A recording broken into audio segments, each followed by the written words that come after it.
Everybody. Today is the day 2 of our board meeting. Today is Friday, November 4th, 2022, and it's 9:41 a.m. I'm going to let the meeting begin. So we have, please, can you? Yes, our The roll call? secretary, Linda Doe is not here, so I'm acting on her in. behalf. Yes, so for the role, Beata Morcos. Here. Vice President, Linda Doe is absent, Denise Miller. Here. Richard Bookwalter, I'm here. Hector Cabrera. Here. And Sharon Pavlovich, our president, is absent today. But we have established a quorum, so we can move forward with the meeting. Okay, the next one is agenda item 16, sorry. President remarks, information only, no board action to be taken. Since we met yesterday, I don't have any remarks. So then we're moving on to agenda number 17. Well, I guess I just want to make sure that send out good thoughts to Sharon, make sure that her health, that she's going to be well and healthy. So that's my only remark. And then agenda number 17, board member remarks, information only, no board action to be taken. Does any board member have any remark? No? I think we were just going to maybe talk about the any changes in the agenda that might need to that might be beneficial to happen with, or we could wait till we get to that item. Wait, let's wait till, because this is like, it says no action taken, so. Right. It's informational only. Gotcha. Yeah. I have nothing. So then item number 18, public comment for items not on the agenda. We do not have public today, so we don't have any comments. Okay. So agenda number 19, review of the model legislative language developed by the American Occupational Therapy Association that is provided to states wishing to join the Occupational Therapy Licensure Compact, and possible action to determine if the board will initiate steps to join the compact. So, any discussion on that? Or is there any updates that we have? Well, this was an item that was asked for at the last meeting when the board was discussing the compact. Kristen Neville with AOTA was on the call, and at the time it was requested she forward the model language. So a licensure compact allows states to join it if they want, and it requires legislation to do so. And so what the American Occupational Therapy Association has done is provided this model legislation. And so what the first document is a summary of the key provisions of the 12 areas, I believe. Anyways, it's a summary, 13, and then following that is the actual language that the association gives to states that are considering joining the compact. And so that information was at the request of the board, and then of course the second part of this agenda item is to allow the board to discuss whether or not they want to join, because I think it's been on the agenda for a couple of years now, and you know, it took 10 states. Once the language was developed for this compact, it took 10 states that authorized them to join it for the compact to actually trigger, and they've more than doubled that. And so there's this, national movement, if you will, to have these licensure compacts to allow intrastate. I said that wrong, but anyways, to allow someone with a license in California to practice in another state if they're both members of the compact. Thank you. Yeah. So, anyways, and this board has not taken a position, and so there's my update for you all. It's brand new. Just started. Just passed this year. They just had their first meetings. Wow. Did you attend the regulatory day that AOTA put on where they invited board members? It was back in September. I think I attended Because he presented yeah. it, right? It was like remote. Yeah. I've heard it a bunch of times, so He had nothing new to say, is what I'm getting at. Yeah. I think there's 21. Is it 21 still? Are they holding at 21? I think I saw 23 recently, but I Well, this language, this Occupational Therapy Licensure Compact model legislation, it was revised February 4th, 2021, it says. So this document has been in play since February 24th, 2021, and has not, to my knowledge, been revised, but each state adopts it in different ways that has joined the compact. I'm impressed by the number of states they got so quickly. Yeah. I do always wonder, is it more of a consumer protection issue that the board should take the lead on, or is it more of an advocate, for the profession, interest? Is it more of the AOTA and OTAC as the advocacy professional organizations should initiate? I tend to think that it's more something that they should initiate, but I do see some. It's because it protects the therapists who are in the military or have military or spouses of military people who are moving back and forth. It could be positive for consumer protection in that access to therapists is easier because therapists can come in to fill vacancies in California.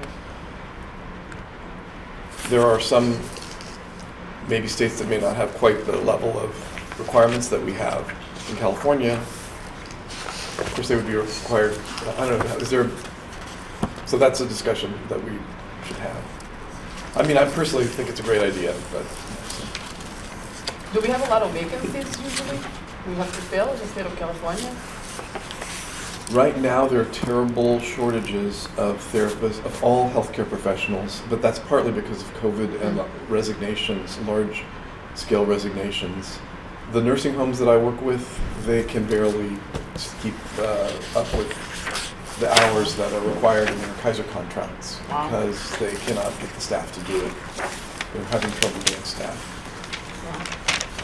Some of the nursing homes I'm working with, they can't even take new patients because they don't have enough of a staff ratio to care for them.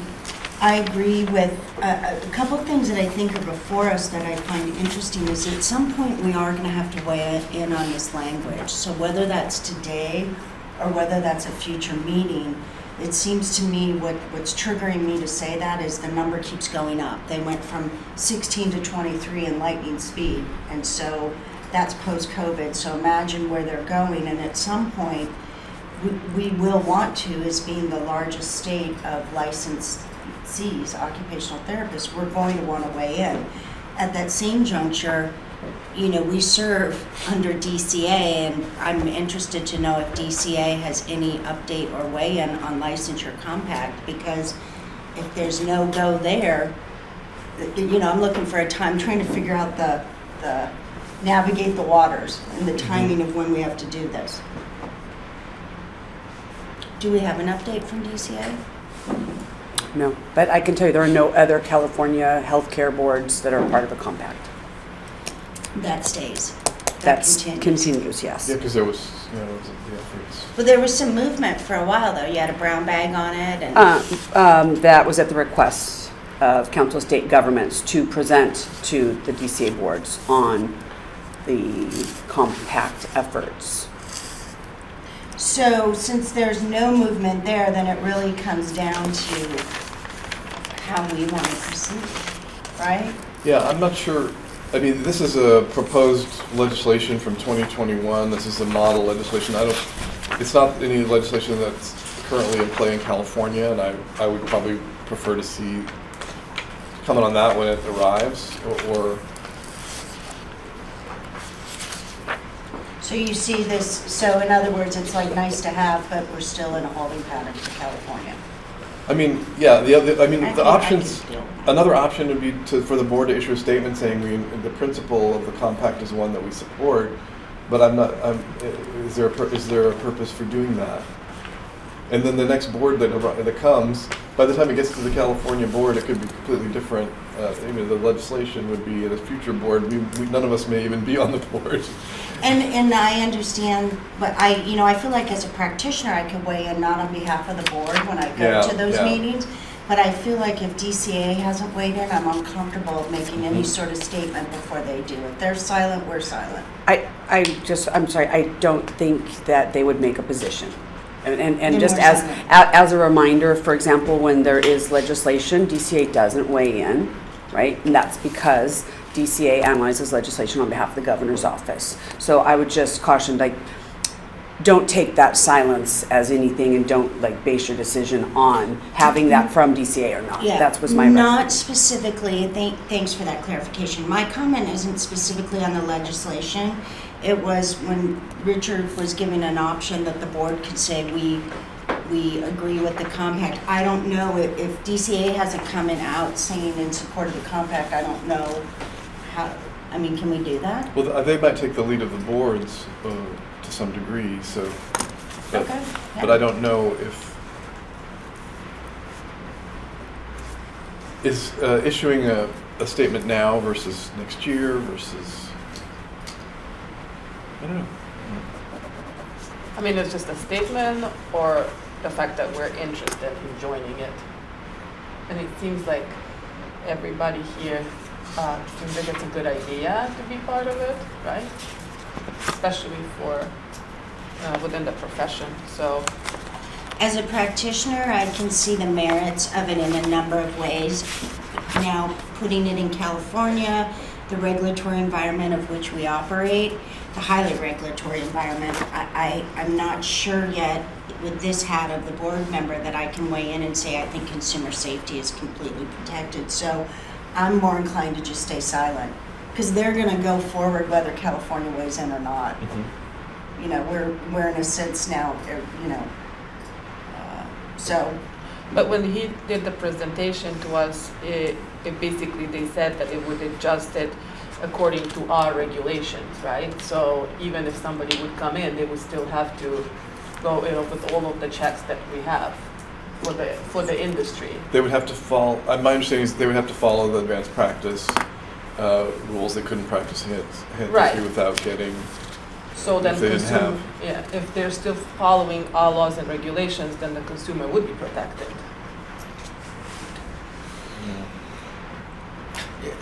In the past, for example, those of you that are occupational therapists, you could not go to another state and practice. Without getting a license there also. So you would have to go through the procedures. Mhm. And right now, how many states? 23. 23? So right now, you can go and, You go to a compact. Those states have to contract with there's a compact, and states have to pass legislation to join the compact, the interstate compact, and there had to be a critical mass of 10. So now they're way over it's more than 10 passed in the last 2 years. So they have the compact was created, and it's a contract between the states to allow people to come into your state and practice if they're part of the compact. So it's good for like a military family where they're moving from Florida to California to California, you know, different postings, and maybe the spouse is an occupational therapist, and then they would have to sometimes be unemployed for a period of time while they wait for their license in state B, from state A. State B, they have to decide whether they're going to pay for the license in state A. Maybe they're going back. Maybe they're keeping their house here and they're in Florida and they're going to California. Are they going to go back to Florida? Should they have 2 licenses? That's expensive. Maintaining all of these applications can cause delays. So the Defense Department has been very much in support of this compact model because there's because the licenses can be kind of a barrier to interstate movement for people. But then there's different states have different criteria for levels of. Most of us we have pretty much the same. You get NBCOT. You pass this exam. You take the same education program nationally. You take a national exam for occupational therapy. So there's not individual. A couple states have a jurisprudence exam, but they would have to take that if they were Correct. going to that state. And we have advanced practice, and they would have to. So like, for example, if Wisconsin was in the compact and somebody practiced there and was disciplined in Wisconsin and then went right over to Minnesota, which is about 45 minutes, that border. So let's say those 2 states are in it and they now practice in Minnesota, that discipline would carry over, the compact would know about it. So That's true. they have worked out there's no loopholes on the discipline. What happens in one state happens in another. I think the barrier for us in California is how heavily regulated we are. I can tell you in the work that I do in a health plan, our regulations are different than every state across the United States. I'm sorry, pardon me. So, So I think, that's one of the reasons it's a barrier for California. But, that doesn't mean, I don't know, that doesn't mean we can't weigh in as practitioners. It just Yeah. means we have to be clear that we're not speaking for the board. Yeah, and there are a couple things. I mean, we don't have a full board today. That's one of the factors that's affecting this. And so making a statement from 4 board members out of 6 or 7, if we had we're full. Maybe it's also not a good time. Yeah. So maybe we could. So could this be tabled for the next meeting? Of course. Would you like to make a motion after? We don't need to motion to table, do Do we we? have to make a motion to dig? No motion is necessary, the board just simply takes no action. Yeah, some future. Okay. And I do believe this is a standing item, so the only, otherwise, the only instruction would be to ask staff to place it on the Okay. next agenda. But if this is standing, not necessary.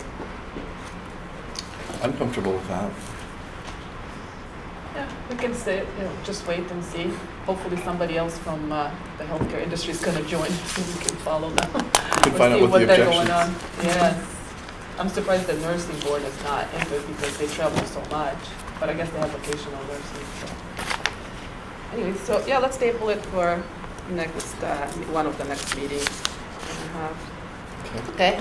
Moving on to agenda number 20, review historical expenditures, the program component, and past salary savings as these items relate to the board increasing and establishing new fees to ensure the future fiscal solvency of the board's fund. The board may take action on this item.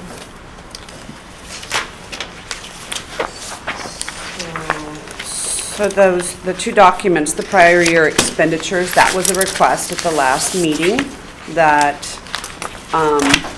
the board did ask to see this information, which is a breakdown separating out enforcement, licensing, and administration. And then, of course, the DCA pro rata is its own line on this item. And OE&E stands for? Operating expenses and equipment.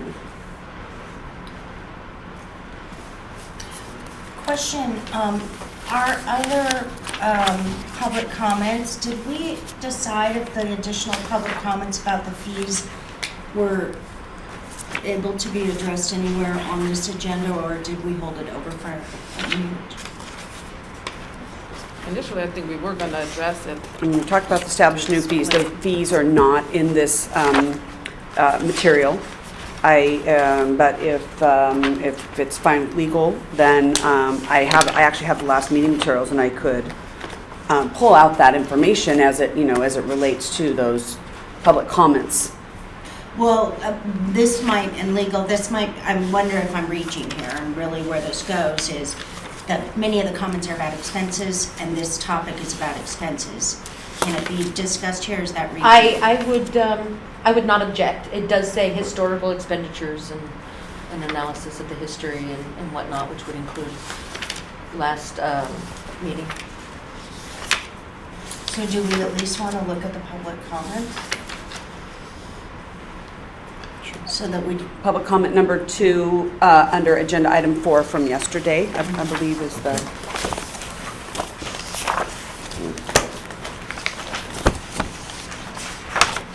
Sorry, Public that was comment. number Yes. 3, sorry. 3, This is yeah. the public comment that was posted, so it's all part of the same meeting? Oh, okay. This has not been posted yet. We But it will just be. got this, yes, Yeah. it will be. And that's fine. Heather, you had also made a comment, I wonder, you, having just come back from OTAC, you identified that many of these comments came out of people who went to that meeting. Is there anything you wanted to? Actually, well, two of the people did approach us, and I think they kind of went back and talked to their fellow students about that, which I think is kind of, I understand if you see how similar the comments are. I have to tell you,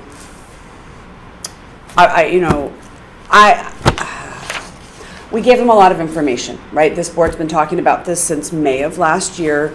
Every board meeting, there's like, well, let's get this. And so a majority of those slides, probably 8 or 9 slides, were included in the presentation. And then I kind of like explained more on the back end. And the reason I took the time to go through You know, for example, we have a 10-year historical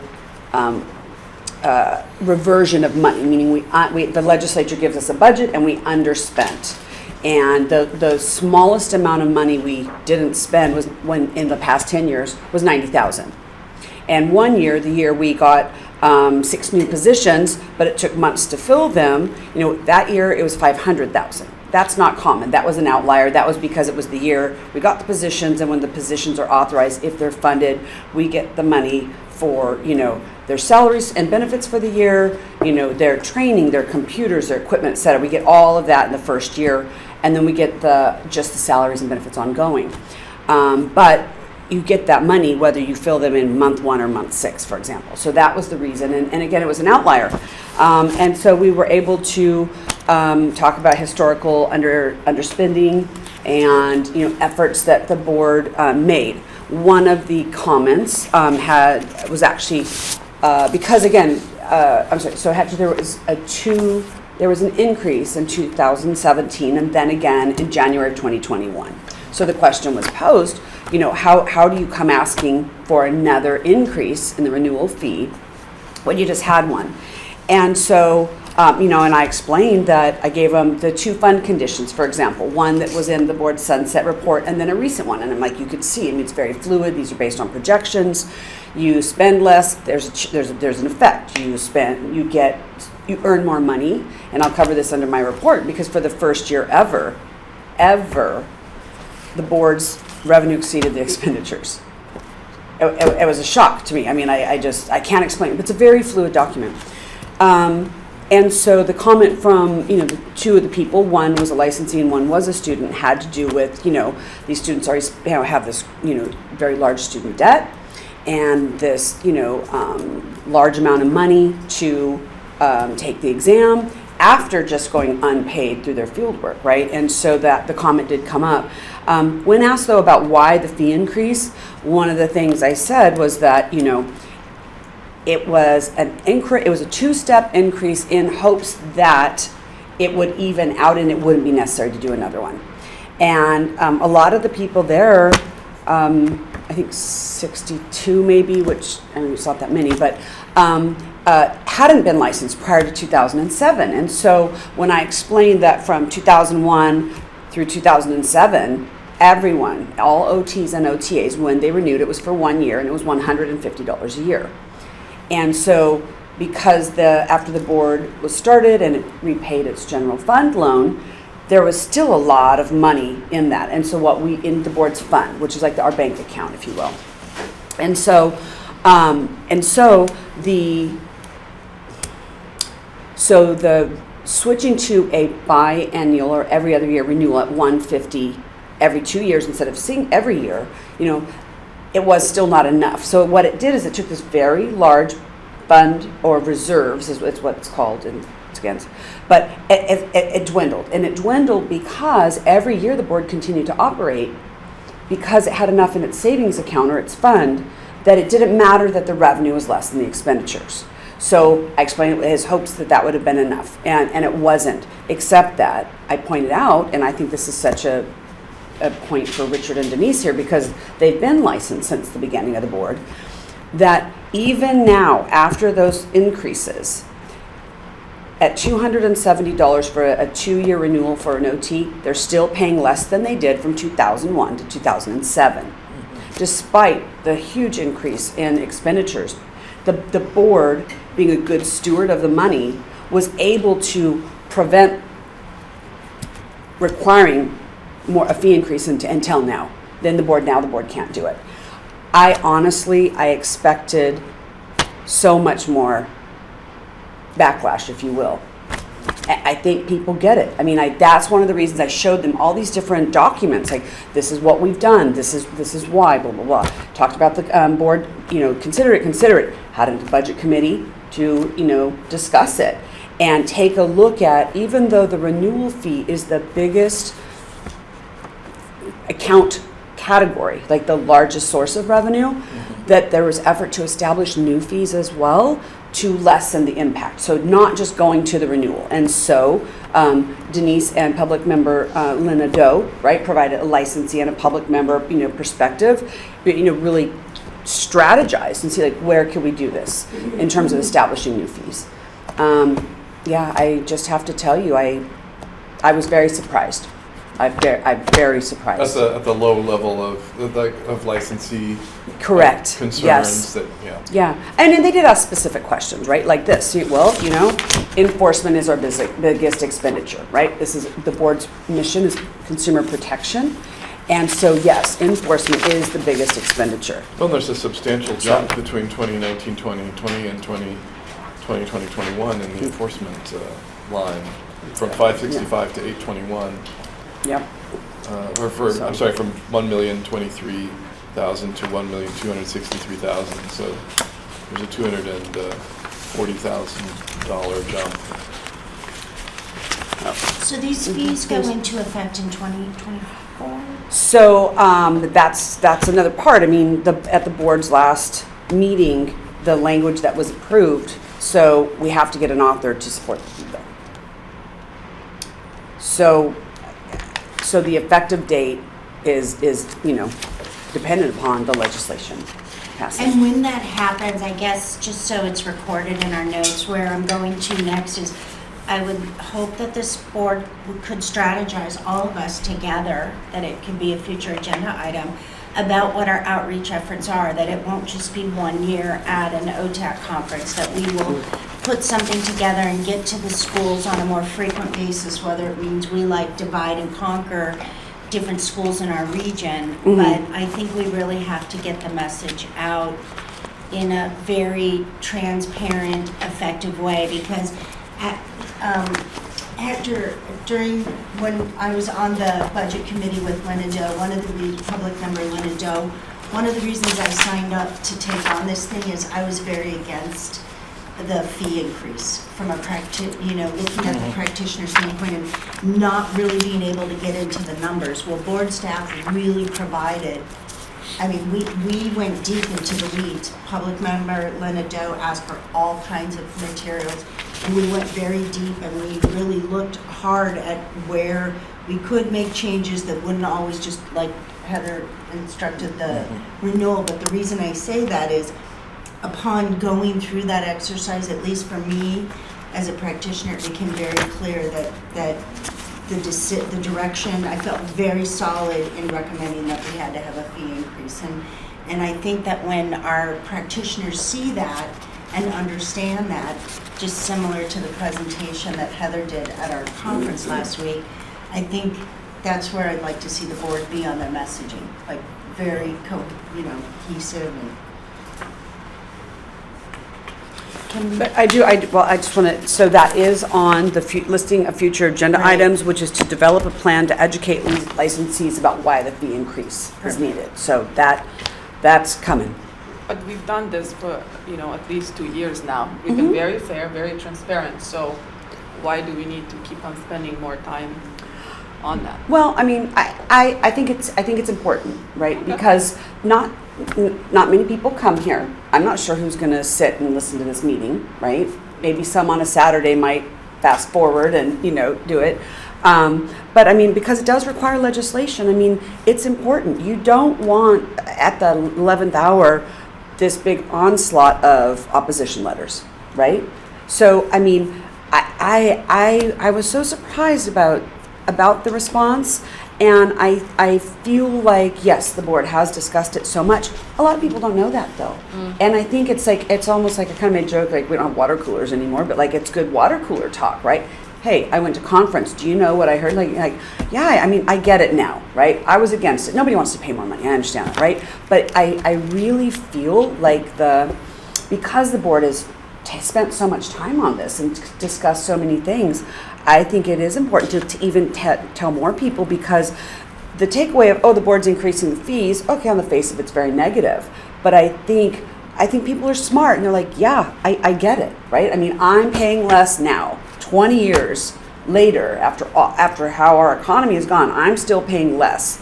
And the board needs to operate and, you know, this is my, part of me, you know, being a licensed healthcare professional. And heck, like another thing is like one of the boards did is they looked at even fees charged by other healthcare boards. I mean, to Denise's point that, you know, due diligence. I mean, so like the conversation yesterday about increasing the pay rate of experts, right? What are other boards doing, right? The board's not out of alignment with what other boards are paying. So just to kind of, I'm just trying to give you more information that, so. And it might even draw up and make, you know, prompt questions, but I think it is important. It is important so that, again, that we don't get the opposition letters. I think people are reasonable.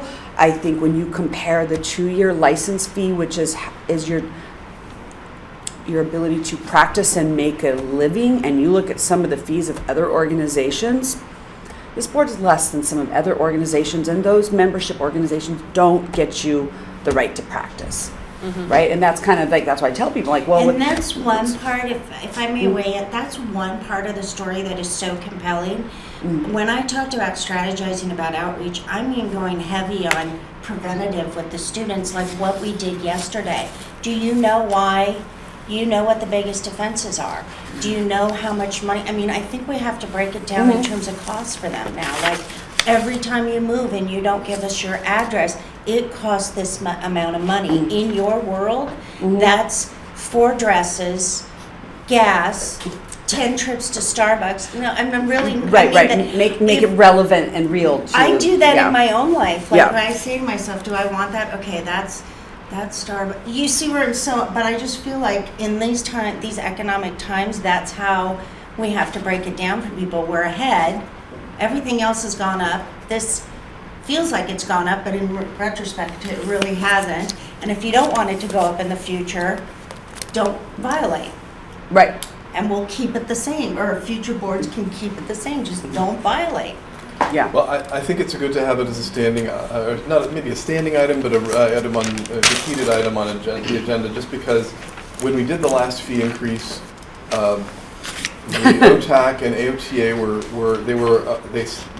representatives who attended our meetings were aware of the increase. They did not raise objections to it but there was later on when more members found out about it, contacted them, then they issued letters questioning.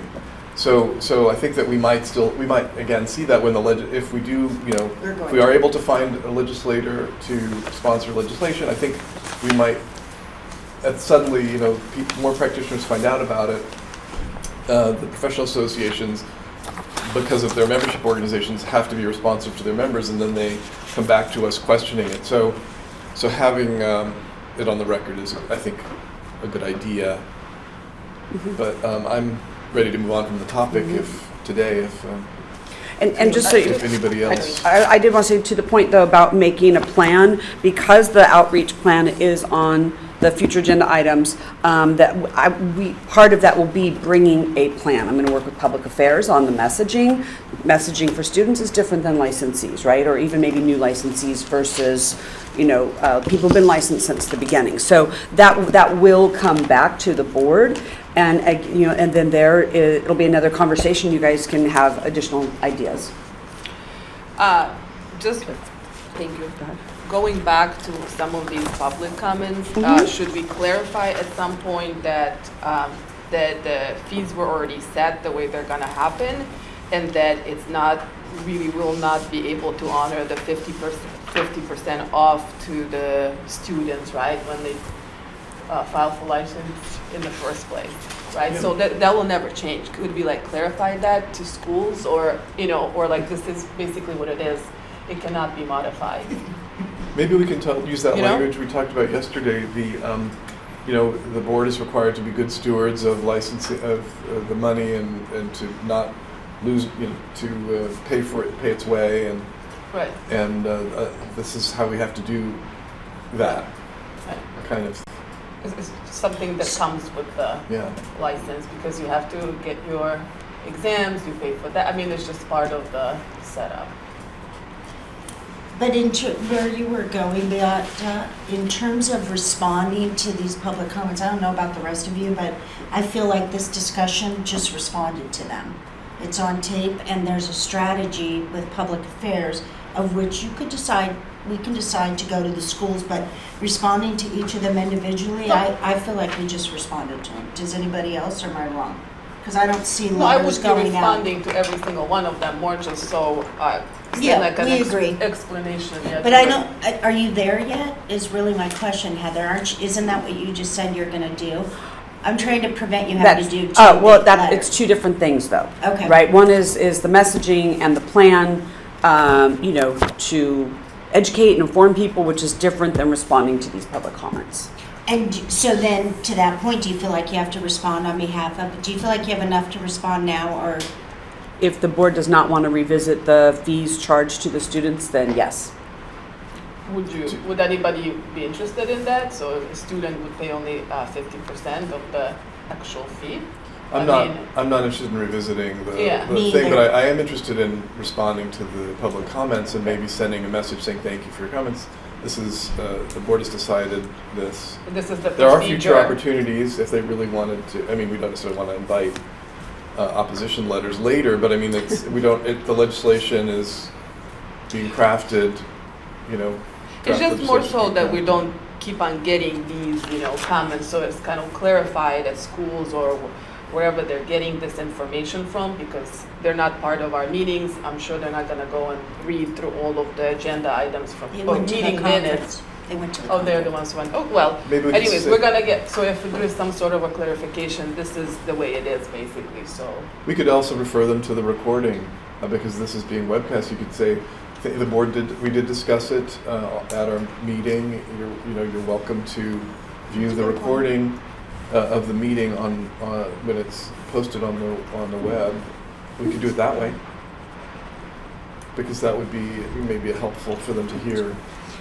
And if we are, that's very helpful, and if we are gonna respond, I guess I'm not interested in revisiting either, because I went to 4 subcommittee meetings that were very long to get to the outcome, and so I guess what I would say is, I would hope that the letter would have a tiny bit of the history, you know, the board discussed it at their meeting, there was a subcommittee that, you know, brought this before the board, and just so they, you know, Yeah, understand. we're not able to consider Denise, reductions. when you talk about, Right. I'm sorry. Sorry. The subcommittee, where was that?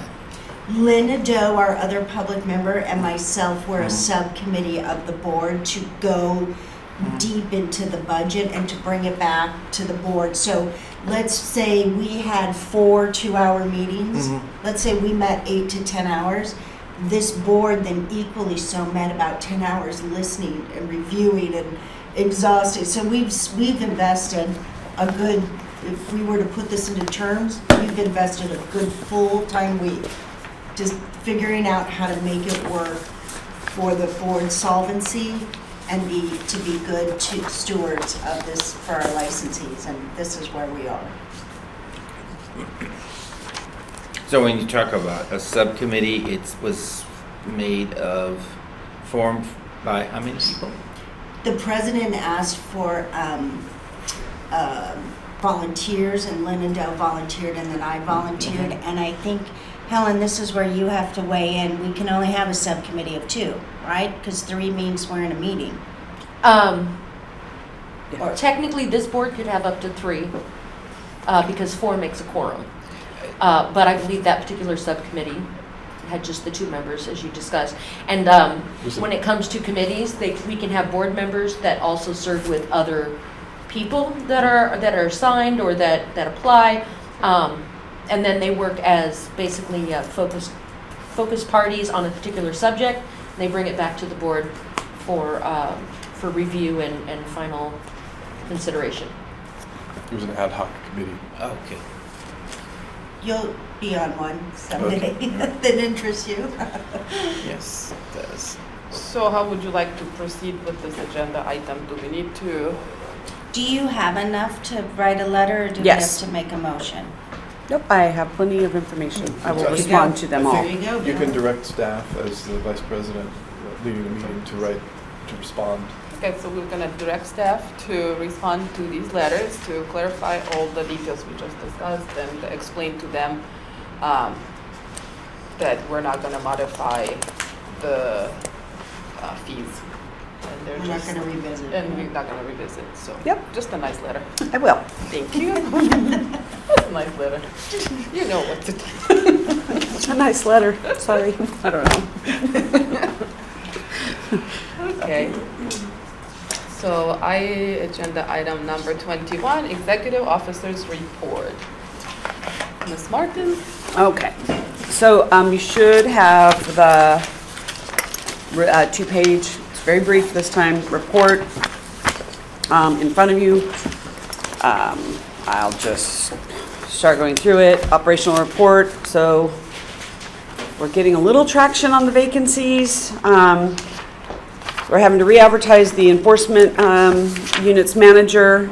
We had a retired annuitant who began in September, I believe. We just got one that started last weekend. These two retired annuitants means they're state employees. They retired from the state of California. And one has budget experience and one has an HR background, and so they're working together to help to do the packages so that we can begin the recruitment process. And then we are currently screening applications for one of the vacancies. We have a final filing date for another one. It's actually tomorrow. And then in the package, it talks about 1, 2, 3, It's another today. package of Yeah. tomorrow. The 5th of Saturday? today. No. I think it's the 4th, but It's my nephew's birthday. It's the only reason I'm so sure. We said happy birthday to him today. It's the 5th. Today's the 4th. it is the 4th. Oh my God, we said happy birthday a day early. Well, that's all right. You can do it again tomorrow. Then he'll be really excited. I'm on a whole chain of happy birthday. I'm like, okay. Okay. Sorry about that. Yes, okay, anyway, so then the next item, so Hector, this is something interesting with the state. Our fiscal year goes July 1 to June 30. That's 12 months, right? So if FM is fiscal month. Fiscal month 13, which there's not 13 months, right? It gives time after the fact. So if the fiscal year closes June 30th, maybe some bills come in July or August, or maybe not all of the accounting was done yet. There was people sent checks. That takes a little longer than a credit card. That comes in July. So when the state does, it runs a fiscal month 13, and this is your final of the money earned and your expenditures. We didn't have that information at the August meeting, so we have that here. And as I had mentioned, for the first time ever, the revenue exceeded the expenditures. First time ever. So, and in the report you see down below, I show 2 prior fiscal years and show the difference between the revenue and expenditures, and you can see again that the expenditures exceeded the revenue. That has been a trend until this last fiscal year. So I'm kind of going high level, but if you have questions, otherwise I'm going to keep going. So the documents. And do you think in that's the- to vacancies, or do you think it's more collecting revenue?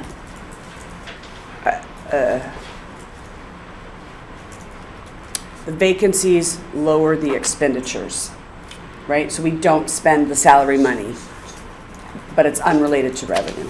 So in the paper, in the materials provided to you, Hector, a couple of blue sheets down. One says revenue report. This gives you the revenue categories, and so it identifies the different areas that we, earn revenue. That's in the 30, item 21B, agenda item 21B. Correct. Okay. Yep. So So we're on so if you go down and you'll see there's a document. You probably have another pink sheet. You're going way too far. Like come back this way. 21, Yeah. wait, 21, Oh. 20, after the pink sheet there. I think it's orange. Oh, is it orange? Mm-hmm. No, keep going. Like That's- 3 no, more you- pages you- probably. it's after Keep going. this. Yeah. So Second, Got it. second page? yep. So The the next first one.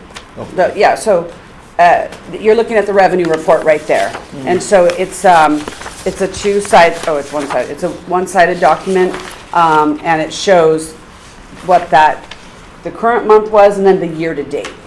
And then there's a yellow separator, and then the next one, it's landscape, but the next one is the board expenditures.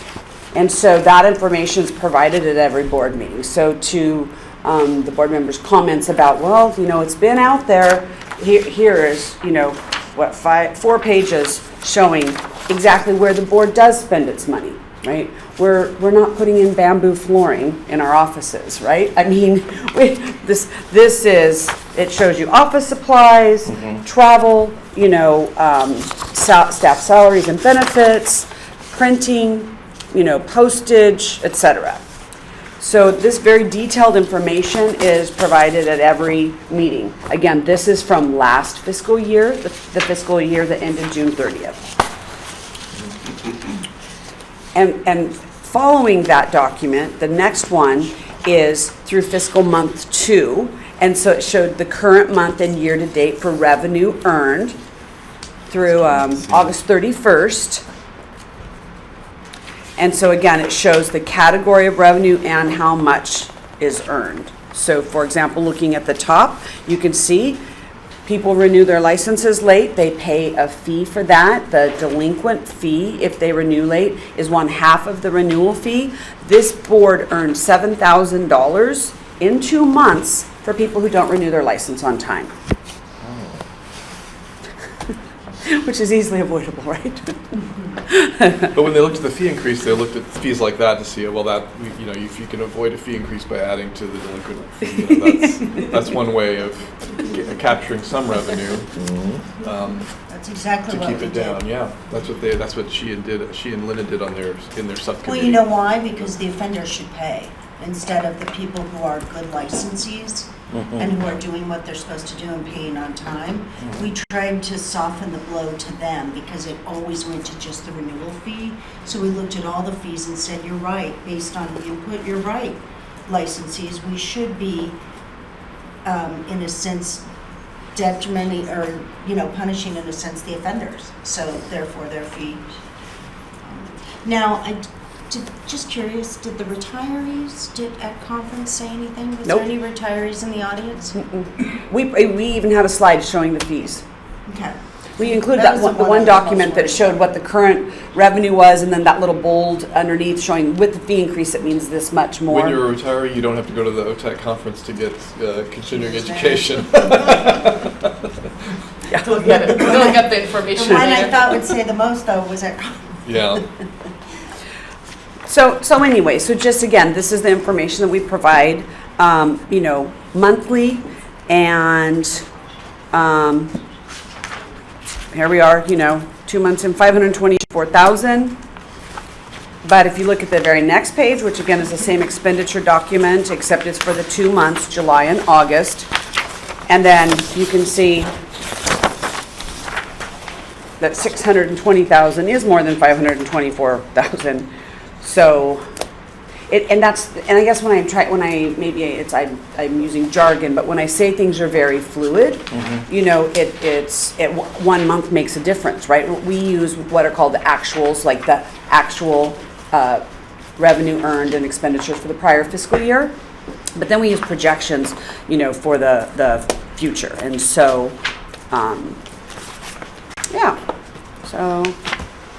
and the next document is one of those that does take a look at their actual revenue earned. It's called a fund condition statement.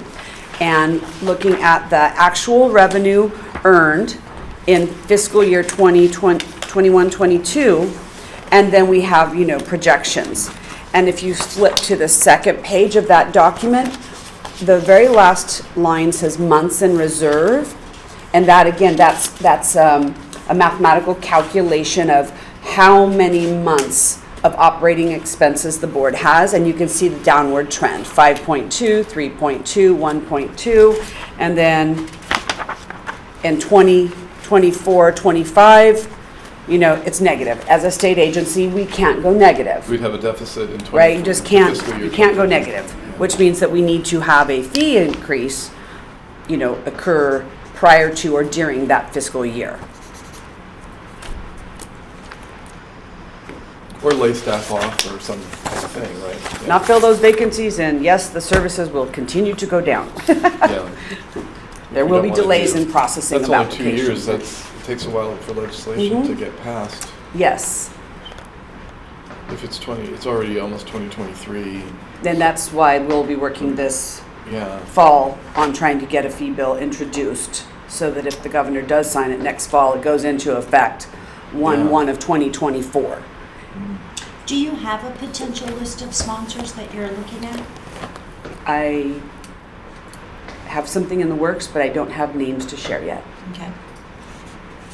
But if the board is going to discuss later on about having a meeting, maybe that's something you could ask as a future agenda item. Good idea. So if there are no questions, I'll just keep going. 21E? Okay. And so then the next item is the licensing data that's provided. And it gives you a breakdown by category. I mean, I'm not going to read it to you, but it's the different categories of how many of something of what we do. How many we receive, and then how many are approved. Within the last quarter. Yep.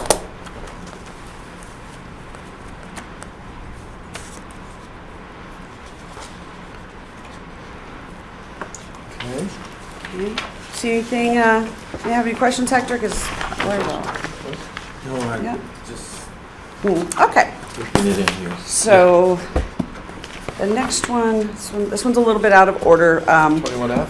21F though, so what you have here, again, this is for, excluding the financial information, all of this information for licensing and enforcement is for the first quarter of this year, July 1 through September 30. So here you have citations issued to OTs, so at the top it says OTs, where they're on different spreadsheets, so we break them out. Yeah, violations. And then on the left-hand side, it indicates the area of the violation, right?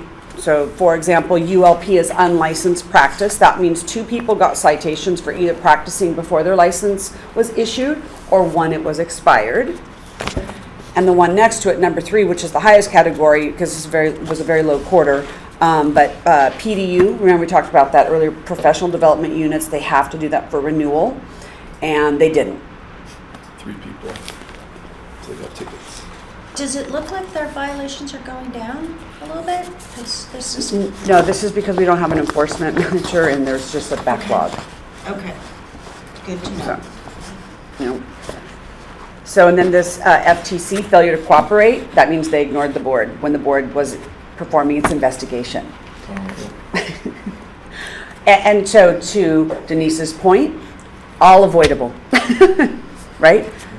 Do your CE like you're required to do, renew your license on time. If the board sends you a letter, answer it. Okay. And then over here, abate means that they paid, right? No, abate means that in the citation, an order of abatement means do something. It means provide this information. If somebody didn't, for example, respond to an audit letter, for example, they will get a citation for failing to cooperate, but they will also get an order of abatement. Turn in those PDUs you completed for your March 22 renewal, for example. Wow, sorry. Okay. Yeah, no. And then the next page shows the same data for the occupational therapy assistants. Sorry, thank you so much. And there you go, unlicensed practice and PDU again, the majority of the violations. The next item shows for the quarter, how many complaints were opened. Again, this is a bit low because, we're just so short-staffed. It takes staff resources to open complaints, investigate complaints, and so. The state, I'm just 394. curious, Heather, Mhm. this is out of scope I'm just curious to know this. The state doesn't have people who float, because I would think that they would view this as a consumer safety issue.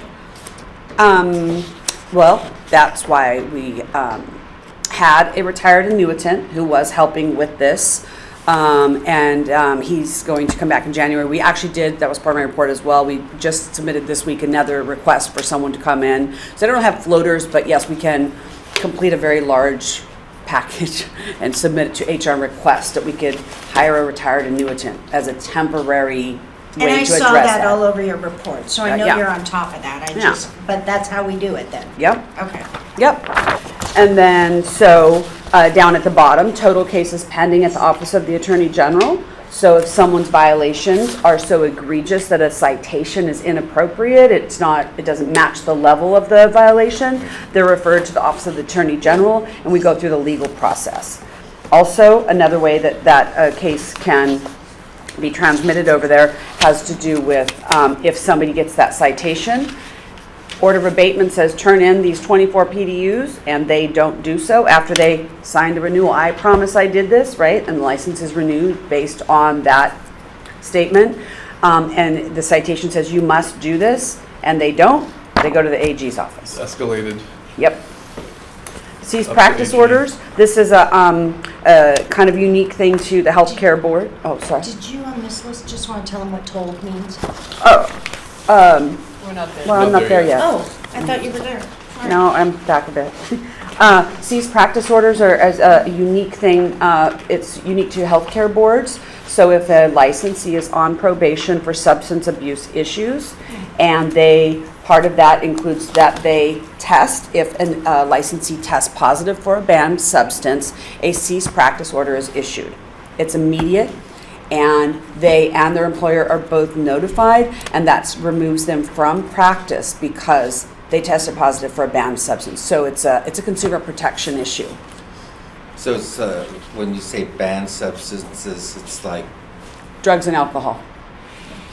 the controlled substances? Like Controlled- clonazepam, co- that's something all that's controlled something like substances If they're and on alcohol. probation. If they're on probation for a substance abuse issue, only those that are testing as a As a condition of order. probation. Yes, yeah. Some people, if you have a violation, you're on probation, and the reason you're on probation is because you had a substance abuse related violation, then one of the things that is required commonly is that they get regular testing during their probation Oh. period. So when the test comes back positive, then they're able to practice during the probation as long as they keep getting tested. But then, if they test positive, they have to stop immediately. They get this. Is that correct? Yeah, so there's 3 terms. It's abstain from alcohol, abstain from controlled substances, and test when ordered to do so. And, but for example, if somebody has dental work and they're going to be on something, then with a physician's note, then that's allowed. But without that, they shouldn't be testing positive, for a banned substance. Not when they say, I want to do this. I want to be on probation so I can keep practicing. This is a question. So an OT cannot be practicing even if they're receiving clonazepam for anxiety. No, they can. They can. Yes, and so all licensees can ingest alcohol and controlled substances if it's, prescribed. But these are only people who had a violation related to substance abuse or use, I could say it that way. And that's the term to allow them to continue practice is that they abstain unless they have a doctor's order, and they have to be tested. If they test positive for a banned substance, we issue a cease practice order. But once they demonstrate, and there's all this criteria, I think, it's in your disciplinary guidelines, but then we lift that so that the individual can return to work. Okay. Yeah. And then the final decisions is on, there was 2, and it's on the next page. And here you see the details of those cases that are pending at the AG's office. Right now, we have very few. We do have quite a few that we need to transmit. I have to tell you, we probably have 8 or more that we can't transmit because we don't have experts to review them. That's a consumer protection issue. And once there's a How do we decision, get those can put a name experts? on Does it. the board go out It's and publicly. Yep, I Once there's beg a at final conference decision. and ask people Appears on the to website. do so and/or Oh, so this have a is friend do posted. so. These are And posted. I've talked to So several if large I can employers. follow In up, fact, she might have included I don't the- have to take up the board's time, but I can follow up with So you here's the list- offline here's the to list. understand the categories, and then I'd be You can happy find to this on do the some website. outreach. Okay, sounds good. Practitioner's currently on probation. So, You've seen. But these are the current ones, just in this quarter, there were two. so, for example, on that one, the final decisions you got there, these were both surrenders, but had they been placed on probation, they would be listed here and they would be on the next document. As I think Richard was talking about, this is the listing of licensees under an order of probation issued by the board. And then it's public information. We provide this in a summary document, but any of these people, if someone went to their license and looked them up, let's say department, rehab department manager could go look up individual licensees, and the legal pleading as well as the board's order would both be attached to that person's license. We do this in a summary document like this on the board's website, so to make it easy for the employers, because if you have, 48 employees, you don't have to look them up all individually. You can go to the board's website and you can look and see if any of your employees are there and forgot to tell you. And to Denise's point, on the right-hand side, there's a little asterisk. Every one of those that has an asterisk are told, and that's the little asterisk down here. It means that they didn't work during a period. Either they started work later, maybe they had other things happen, they changed employers, lost their job, what have you, but that means the probation period was told. It could be short, it could be 30 days, Because- it could be many years. Because the probation is only, you have to be working as a therapist for the probation, for 3 years as a condition of your probation, correct? Right, And so if you take a hiatus from occupational therapy practice, then that freezes the And 3 so, years. and that's why down here you see one was placed on probation in 2014 for 3 years. This isn't a typo, we didn't forget to take her off, but it was extended because she didn't meet the practice requirement. She moved. She moved out of state. Right. She's out of state, so she's not in state practicing anymore. Right. So same can thing. can Yeah. I ask something about that? So 2014, had that licensee surrendered, how long would she continue to show up? How long would they be able to do a license So- look back? So if she had surrendered, she wouldn't be listed here, right, back in 2017. She could have waited 3 years and petitioned for reinstatement of that license. But the legal pleadings, they don't stay on this report, but they stay on the licensee's record forever. Forever. So even if she's in another state, it would always show in California Correct. that she surrendered? Yes. Okay, And- that's the reason she won't surrender. And all of these names, when the board puts them on probation, then we also report them to the National Practitioner Data Bank, right? So that's a national organization under Department of Health, so that if someone in another state runs their name, does a query of their name, they will see, oh, look, California took action, So we report them at the federal level as well.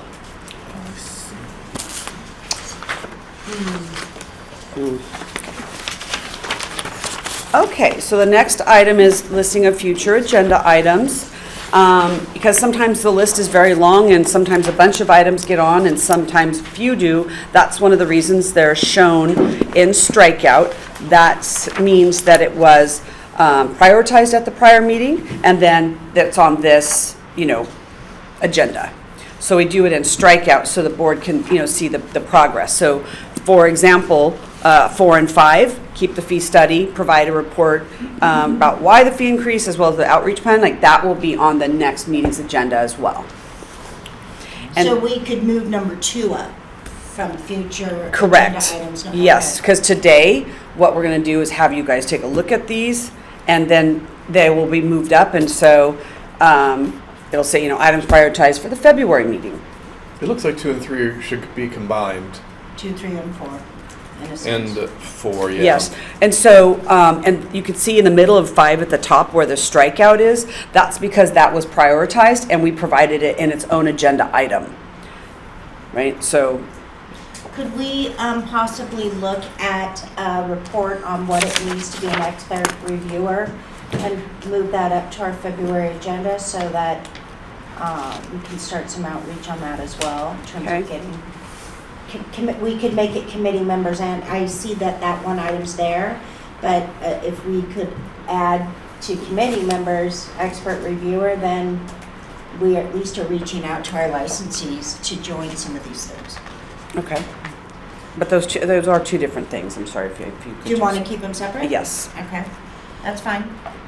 Is everyone okay if we add sometime, it doesn't have to be February, we can all prioritize, but can we add something about expert reviewers, that someday there'd be a presentation so that, okay, so I think Sure. That sounds reasonable.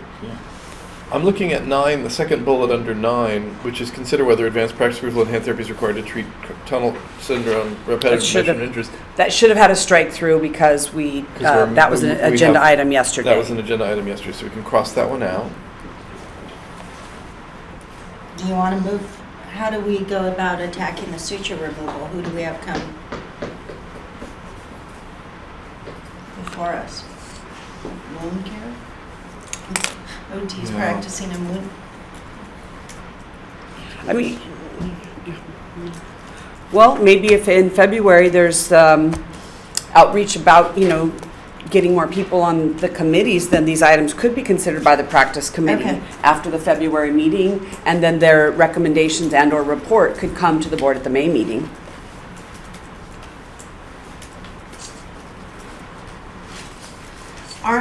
Under number 9, aren't review ACOT guidelines and review education and training, and although not completed, aren't they in motion from some of the work that we've, No.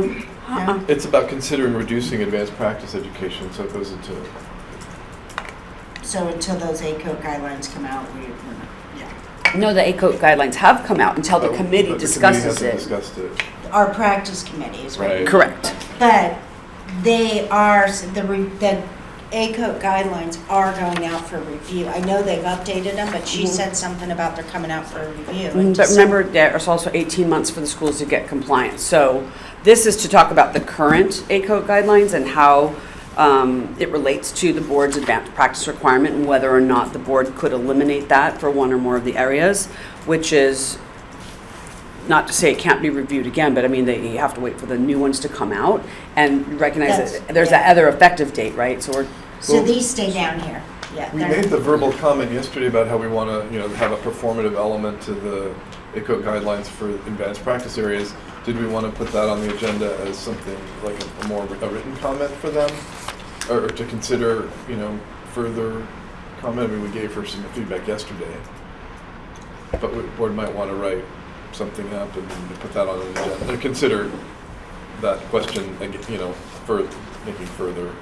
How about she said that we need to go on their website and then submit it there? But we would have to vote as a board to do it, I think. But we did tell her yesterday Right. what our concerns were. I mean, I told her what my concerns were, but we could make it a board agenda item or not for like a more formal statement. Would we do it in February meeting? Because remember, I think they're gonna update everything that was discussed yesterday, they're gonna update it in February, right? So we can look at the newer version? Yeah, there was a new draft coming out or Right, something. so maybe should we wait until that happens and then we can then Comment then. review and comment, yes, because we See what- don't have the most That's current. true. Maybe they'll add Current us. one, So- so, It's Well- probably not gonna happen until May. Like this stays Yeah. down here under Good future good items point. till May. Good point. And when ACOT comes out with the new guidelines, if they go into effect in July, they won't take effect though until January of 2025. So if that's the document that includes the performance element that the board needs, then you're talking about people who graduate after that date, right? Oh. So, I mean, it's kind of far away using the new guidelines, and I think with some of the elements of the current guidelines relating to PAMS, for example, that I think it's there. It's taking having a committee who can discuss it. Okay. So is there any action out of that discussion that I might have missed because I didn't write anything down? we're just gonna wait until they release their new updated version Okay. in February, and then once we have that in front of us, we're gonna comment on it. Okay. Do you mean specific to A code, or did you mean about this whole list in general? Oh, no, No, I just- meant specific to the practice Got it. committee reviewing the current ACO guidelines Got it. and making a recommendation No, to the board. nothing there. Nothing more. Probably a May agenda item. I think appointments to committees would be good for the February I was meeting thinking the same sooner thing, rather we don't have, because our committees have just been not, Not it's kind of meeting. a higher priority. Are we still gonna have a meeting? I think that was still when you were president on the swallowing. That was when I That was a long time president. ago. I know, it was just, we never met. That's under the practice committee, and again, there's roadblocks to setting up that committee, or you can choose a different word, I don't know. I mean, I feel if it's important to have, again, once again, a clarification for the students and the licensees, that should be one of our priorities, right? Because that wasn't decided on. And there was a lot of confusion. I remember clearly that meeting, we had a lot of public attendees, and they were like, well, we need to know exactly who can do what. Right. It's a really good point. I would almost, just because we're opening up again, I'd rather see us put all of our February efforts on getting appointments to committees, getting explanation about expert reviewers so we can start that. And, you know, what you're identifying is important, but hopefully we would have a practice committee with people who practice in that area really weighing in versus us. Well, we did have some volunteers at that point, but that was a long time ago. And I don't know who would they be. We go way back. I mean, I'm sure we can. So maybe we can talk some more about that in Right. our next meeting. And I almost don't want to open that Or- up without the ACO guidelines being finalized, you know, because it's a very specific group of therapists in Los Angeles. that- Well, there's certainly a number of issues to discuss, even if you set one aside So, later. But it should be related to ACO, because if they even identify it then, right, so that makes it easier on us. I think Heather wanted to say something. well, I was wondering because under future agenda items, number 5, 6, and 7 all relate to committees. And so, Let's bring them up. so I'm just trying, my takeaway is you want to just talk about the criteria for the committees, or do you want some of these other things at the February meeting? So I think, Ida, to answer what I've heard from this discussion under future agenda items, is this board wants items 2 through 7 moved up. And 2, 3, and 4 are similar to what's already a standing item of 3, 4, and 5. It's just More detailed more detailed. breakdown. And then Richard brought up or Beata, the appointment to committees. We might as well bring them all in. It doesn't matter to me. It's whatever the will of the board is in terms of, to me, I just think we have to start with the foundation now that we're opening up again, which is, here's the board, here's what's available, here's how you apply, even talking to people about applying to be future board members. You know, what's our pipeline there as some of us start to roll off? You know, so that the board has continued occupational therapists and public members who are solid as a rock, want to be here. Yeah. So, I mean, I agree with that, and it all needs to be identified, but I think it's also very important to, that's one of the, since I joined, I never understood, and I think I brought it up yesterday, that there's so many gray areas where I think when you look at it, it should be black and white. You know, for a licensee to know I can or cannot do this, but it seems to be such a gray area, like, well, but they can do it, but this one is not. So obviously it starts from schools that they're not, you know, the guidelines are not, the teaching and the guidelines is not aligned with then the future practice. So I think maybe if they're not the ones doing it, we have to somehow clarify. Even the carpal tunnel syndrome and the swallowing, and then I know before we had some mental health thing, you know, it's just somehow I think we need to prioritize that. Beata, I agree with you. I just want to share with you a little bit of a nuance that it's not as black and white. So for example, when I did my practice at the Mayo Clinic in Rochester, Minnesota, I could do dysphagia and swallowing evals as an occupational therapist. Why did we get to do them? Was it in a practice act? Was it part of our licensing? It was none of that. It's that speech therapy didn't want to do it way back when an occupational therapist said, we will do it. So sometimes, and so occupational therapists, I don't know if they still do it. It was many moons ago I was in there, but the point being is that similar to that, we have something at one of our facilities in Los Angeles where they've done it because they are able to interpret what we have as regulatory language right now, and they are covered. And so I guess what I'm saying is, while I very wholeheartedly agree with you that I want it to be definitive, I don't want to open a can of worms until ACOT's weighed in, until all of the things line up, because right now they are able to practice it within that gray area. And if we go for something specific before the foundational work is done, then we maybe have backed them into a place where they can't do a practice, and that's out of scope for us. That's not part of our scope. No, but if somebody, let's say, is not qualified to do it, but they're doing it because they're like, well, I'm within that gray area, would the consumer be protected, right? If they don't, do they know exactly how to do a certain job or not? You know, that's my problem. So if there was negligence, though, that's a good point. Let's go down that path. If there was negligence in somebody doing swallowing, then you know what would happen is they'd still come before the board, but it wouldn't be because they were practicing outside of their scope. It'd be because they weren't competent, practicing within something that the regulatory language allows them to do. And that's, you know, I just don't think foundationally there's enough there in terms of our ACO, you know, they've weighed in on these advanced practice, which is going to give light to our advanced practice, which gives us a leg to stand on, and then I feel comfortable really being very clear. You know, it might even happen, I might not even be on the board anymore, so if you want to record me, I might roll off by the time this happens, but what I'm saying to you is remember that, like, there's a step, and you know, by the... Right.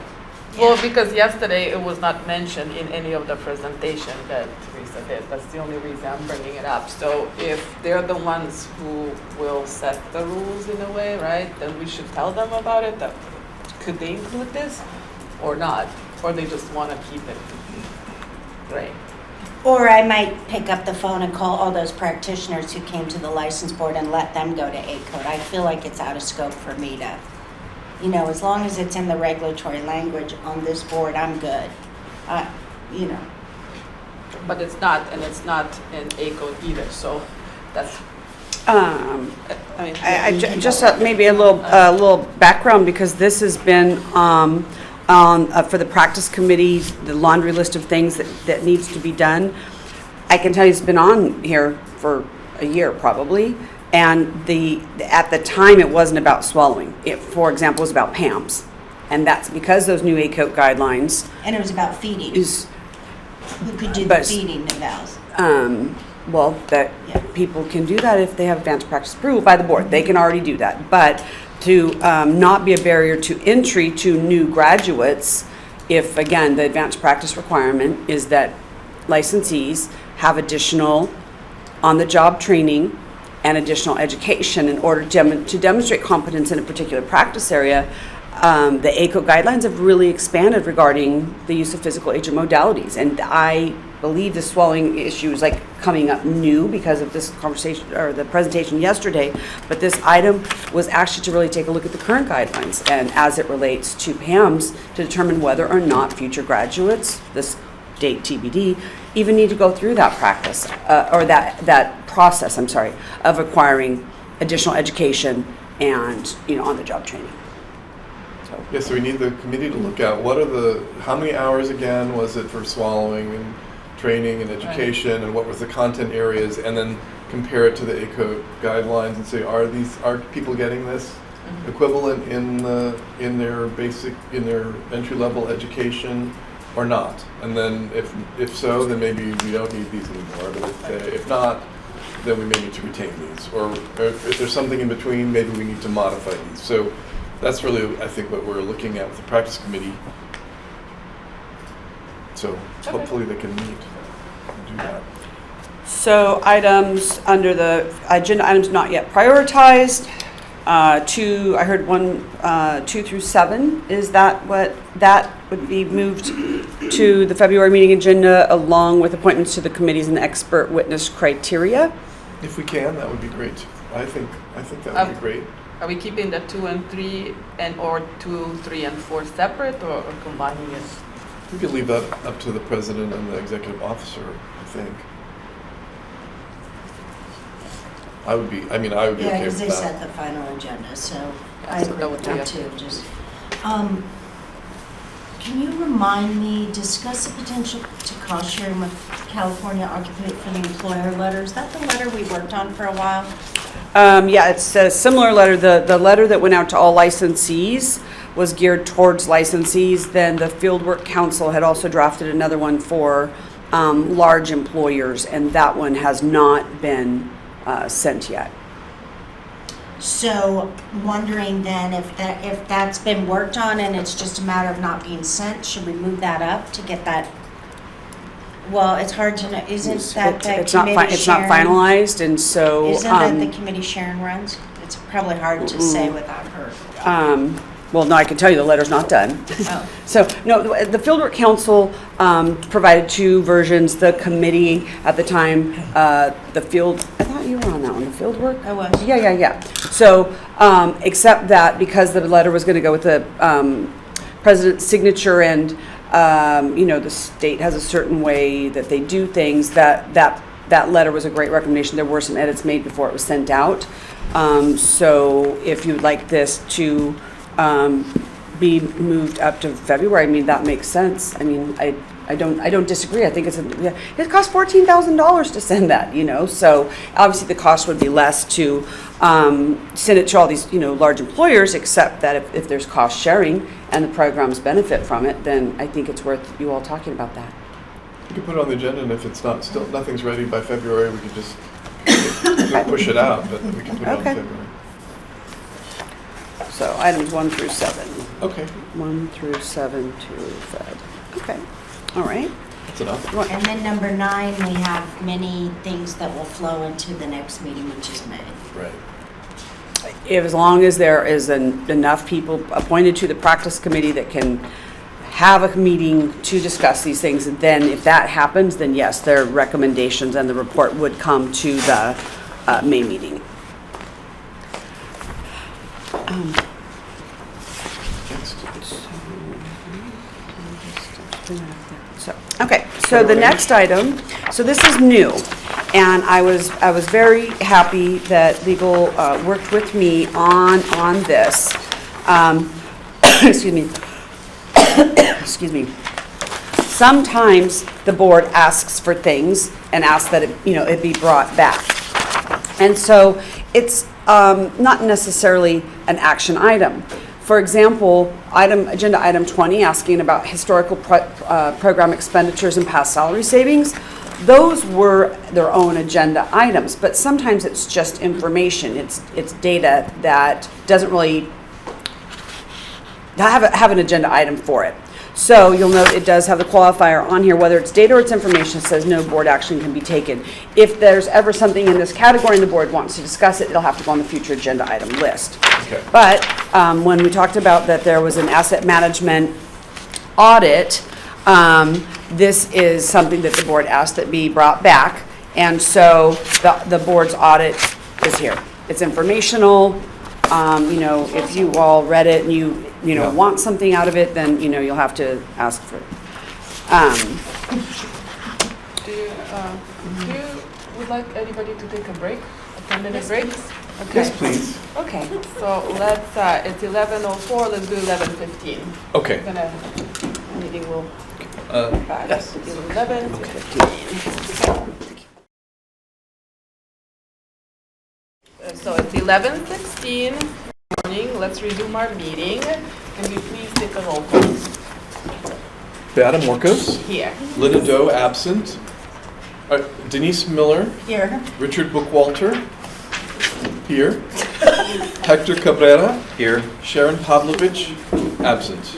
We established a quorum, so we will continue with agenda item 21. Yep. Executive officers reports.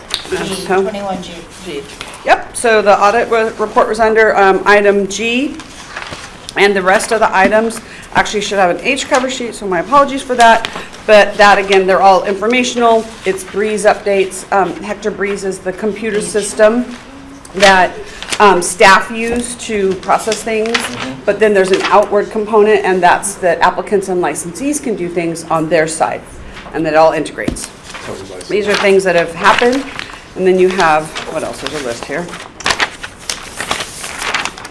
So then you have the AOTA State Affairs Fall 22 newsletter. We shared with you the audit of the board as part of DCA's asset management process. The whole report for all of DCA's, for DCA and all the boards and bureaus is included informational. And then also DCA's 22 through 27 strategic plan is also included as an informational item. And that concludes my report. Unless you have questions. Thank you.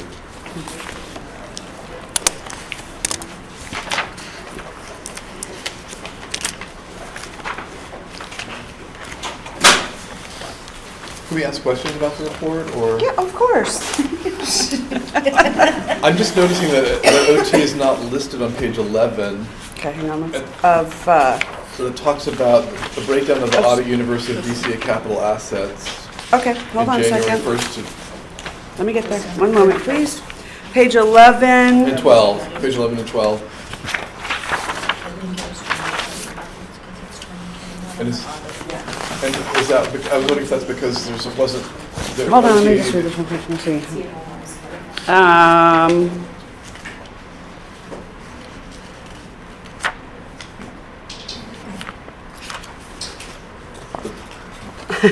It's a list of the assets management, assets from January 1st to December 31st, and the OT board is not listed in fiscal report 18. And I noticed the earlier document said that OT didn't have an asset manager or something. And That's I was wondering true. if maybe that's why the data was missing here, because What was the other category? I'm sorry, you said page 11 under Page 11 capital and 12. assets. the entity name, fiscal report 18 balances, there's a table. It's the table starting on page 11. Okay, all right, yeah, so it's continuing. Huh. And I didn't notice, I couldn't find OT on there. It did appear later when I looked in this document on some later thing. On page 35, Exhibit D, there's a investment in capital assets, and I think it says $333,000 worth. It's hard to read this. Okay, well, I don't know why OT's not listed. I can find out and report back at the next meeting. We'd like our 100,000 back. Well, yeah, I mean, I appreciate that DCA is going through this process of doing asset management. We have that at Kaiser, where every computer has a sticker on it, and it's asset management, and they replace things in timely fashion that way because they know how old they are. And obviously, you don't want computers walking out the door because that's getting stolen, and you have to track that. I've been at places where people have stolen assets, so it's an important process. So I was interested in this document because of that. I will find out and report back. Okay. Yeah, one place somebody embezzled $10,000 worth of stuff, and another place another old job I had many years ago, I think it was $200,000 worth of stuff that she diverted. Helped herself too? She would buy 2 ads. For every ad she had to buy, she bought a second one that was diverted to her content, and they found out when they did an auditing, they introduced a new system, and they found that this woman had diverted $200,000 over a period of years. Huh. Yeah, it's going to be, we have to, well, you can read the report, but I mean, it's going to be a pretty big lift because we do have to go through, and we have things like we have different tracking. Some things we have tracked, some things we don't. Some of the tracking was incomplete when we had vacancies, so there's this gap, and so they gave us this I don't know, 7-page list. I don't know, it's like 150 something items, 160, I can't remember, but every chair. So like, our headsets have a property Asset tag. tag. Yep, but so like, if you work on a laptop, on a docking station in the office, so that, but then there's an asset tag for both the laptop, and the docking station. But I mean, like some of our chairs had them, some of them didn't, right? I mean, and then some, like even the file cabinets, some were like so old.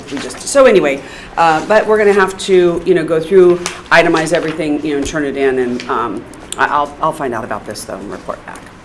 Okay, thanks. Yeah. On page 26 of that report, just Okay. curious, Yeah, just one second. Yes.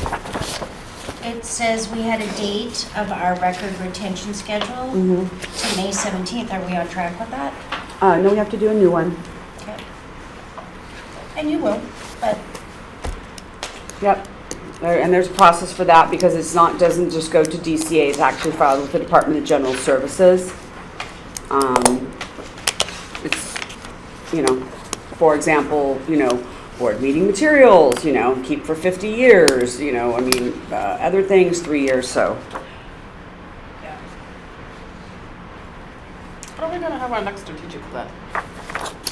Next year, I believe. Thank you. Thank you, Heather, for the wonderful report and for being so organized and keeping us on a budget. We're so lucky to have you and our wonderful team of supporters. So, next agenda item is 22, election of 2023 board officers. How would you like to proceed since we don't have two of us here? I propose that we move that to February or to a later meeting, another meeting if we can, because Well, maybe not February because it's a different year, right? maybe a So maybe, teleconference meeting yes, right? Okay. Maybe a quick one? I would agree. in December, yeah. How do you December- feel, December work? Denise? I agree moving it to a later date to allow the two other board members to be here. I just wouldn't want to go into February. No, I want no, it to be I this think it year. has to be this year. And consistent with that, the officers are supposed to take office January 1st, so it would make sense if you're going to Right, have one to that's do it fine. in December. Right. And also this way we can do, well. Especially who's since gonna our move that? president and our secretary are both two of the people missing today, so. Right. So, Could plan a coup. should I direct the staff to come up with the doodle poll? Yes, To we'll be do sent that. out in the next, hopefully, couple of weeks, and then we can all take a date. Yep. Maybe have Yes. like a. Yes. And then the only other thing I would ask is that if, for example, you're going to be gone the 1st to the 4th, that you let us know that, so we're not including dates that people aren't available. So if you don't, so what's today's Friday? So by next Friday, if you have between now and say, I don't know, before Christmas, obviously, the 19th or 20th of December, if you have any known conflicts or known I'm not availables, then if you could please send that, then make sure we don't, include that information in our doodle poll. Okay, hopefully it'll be maybe the first 2 weeks of December. Right? Okay? Couple of options. Or Yep. sometime after Thanksgiving, yeah. Yep. Yeah, So yeah, the December 1st starts midway, so that following Monday is November 28th, is the Monday following Yeah, we can Thanksgiving. start with that. Okay. So you have a motion for that? Do I need to make a motion? I need to make it, I need to. I'll make a motion that we postpone the election of the 2023 board officers to sometime after the Thanksgiving holiday of 2022. I'd like to second. Okay. Any other public, board discussion? No, we don't have any public, so no public discussion or comments, so can we please take a vote? Beata Morcos, Yes. Denise Miller, Yes, Richard Bookwalter, yes. Hector Cabrera, Yes. And the motion carries. Okay. Okay, so the next one would be closed session, which I don't know how to proceed here since we also would like to move this to the next time closed session. So Because we don't would that have be a- part of the same meeting? We can do it part of the same It's up to meeting. you if you want to do the same meeting or if you do it in February, it doesn't make a I difference. think it makes sense Oh. to I do. don't get a raise, so it doesn't matter to me. Oh, I thought it has to be done this year. If it doesn't have No. to be done this year, we can just do it at the next February meeting, right? In person, that would be easier, just to write everything down, what we want to write down. Even though you don't get, even though it's not impacted, physically impacted, would you like it in 2022? It is your I performance don't amount. care. It doesn't matter? Doesn't There's no matter. impact? There's no Okay. impact. If So, there's no impact, I would like to move this closed session To to a future, February. a future meeting. Yeah, perfect. yes. Do we need Second. to make a motion? Ah, Mhm. thanks. Oh. You just did. That's Oh, fine. Okay. Okay. Any No. other board Do you discussion? have any objection? Well, No. We don't have any Mm. public Was, comment? was there a motion in a second? Well, I guess the way I Usually the phrased president, it. usually the person, I didn't you make read- them, yeah. you want to? I was wrong. I move that we move the executive officer's annual evaluation to a future meeting. Second. Okay. No, we don't have any board discussion, no public comment. Let's take a vote, please. Beata Marcos, Yes. Denise Miller. Yes. Richard Bookwalter, yes. Hector Cabrera, Yes. Okay, the motion carries. done. So it's 11:28 and the meeting is adjourned. Thank you, everybody. Wonderful. Thank you. Thank you. Have a nice Thanksgiving.